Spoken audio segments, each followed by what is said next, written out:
Bienvenidos a este análisis. Hoy vamos a adentrarnos en el primer capítulo del libro Micología médica, el reino invisible que enferma. A ver, históricamente la medicina ha estado casi obsesionada con los virus y las bacterias, y es lógico. Pero mientras tanto, un universo microscópico entero ha estado conviviendo con nosotros, dotado de una biología verdaderamente asombrosa. Hablamos de un reino capaz de adaptarse, de evadir nuestras defensas y de causar enfermedades muy graves. Así que nuestro objetivo hoy es desgranar los fundamentos biológicos de estos microorganismos y entender, de forma práctica, cómo se clasifican estas infecciones en el día a día clínico. Pensadlo un momento. Durante mucho tiempo los hongos eran vistos como simples contaminantes ambientales, actores secundarios, por así decirlo. Pero la realidad ha cambiado drásticamente. Hoy han emergido como protagonistas silenciosos y, seamos sinceros, muchas veces letales. Ya no podemos permitirnos el lujo de ignorarlos, especialmente cuando hablamos de pacientes inmunocomprometidos, donde un hongo ambiental aparentemente inofensivo puede transformarse en cuestión de días en una amenaza mortal que pone contra las cuerdas a los mejores tratamientos disponibles. Este es nuestro mapa de ruta para hoy. Primero, veremos el despertar del reino fungi, pasaremos a la biología fúngica básica, exploraremos su evolución y éxito adaptativo, luego la taxonomía de los patógenos fúngicos y finalmente la clasificación clínica de las micosis. Empecemos por el principio, el despertar del reino fungi. Actualmente existe una urgencia médica creciente. Y ojo, esto no es ninguna casualidad. Básicamente estamos ante una tormenta perfecta.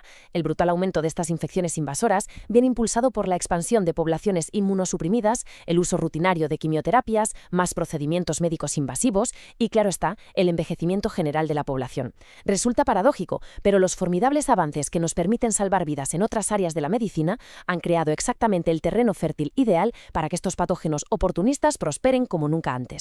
Pasemos al punto 2, la biología fúngica básica. A nivel celular, tratar una infección por hongos es un dolor de cabeza enorme, porque, al igual que nosotros, son organismos eucariotas, es decir, lo que le hace daño al hongo muy probablemente le hará daño a la célula humana.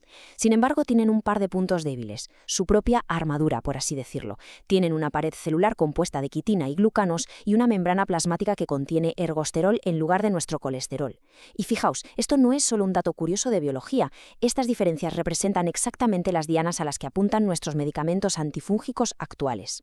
Si nos fijamos en su estructura, este reino presenta una dualidad fascinante. Por un lado, tenemos las levaduras. Son organismos unicelulares muy ágiles que se reproducen a toda velocidad por gemación.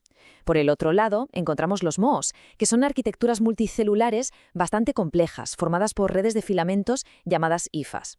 Estas hifas se van tejiendo hasta formar lo que conocemos como micelio. Conocer esta diferencia es absolutamente crucial. Es el primer gran paso para desenmascarar al culpable de una infección cuando lo analizamos en el laboratorio. Y precisamente esta dualidad nos lleva a una de sus armas biológicas más formidables, el dimorfismo. Imaginemos un organismo capaz de cambiar completamente su forma y su comportamiento simplemente porque detecta un cambio de temperatura. Suena ciencia ficción, ¿verdad?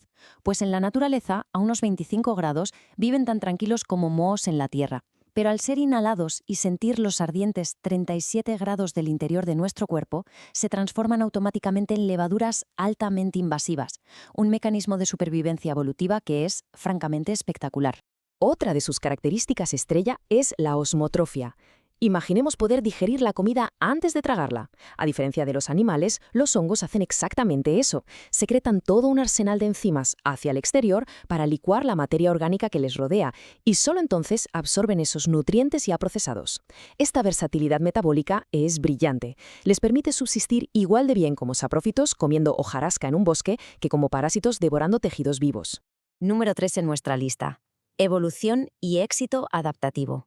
¿Cómo llegaron a ser tan eficientes? Bueno, la hipótesis del biólogo Thomas Cavalier-Smith nos da una perspectiva genial de esta historia de supervivencia. Todo empezó con un cambio radical. Un ancestro común simplemente dejó de engullir a sus presas. Ese abandono desencadenó una reacción en cadena. Primero, obligó al organismo a reforzar muchísimo su pared celular. Después, desarrolló un crecimiento polarizado y adoptó esa curiosa digestión extracelular de la que hablábamos. Estos saltos evolutivos optimizaron drásticamente su forma de alimentarse y les permitieron conquistar prácticamente cualquier ecosistema de la Tierra. Vamos con el bloque 4, la taxonomía de los patógenos fúngicos.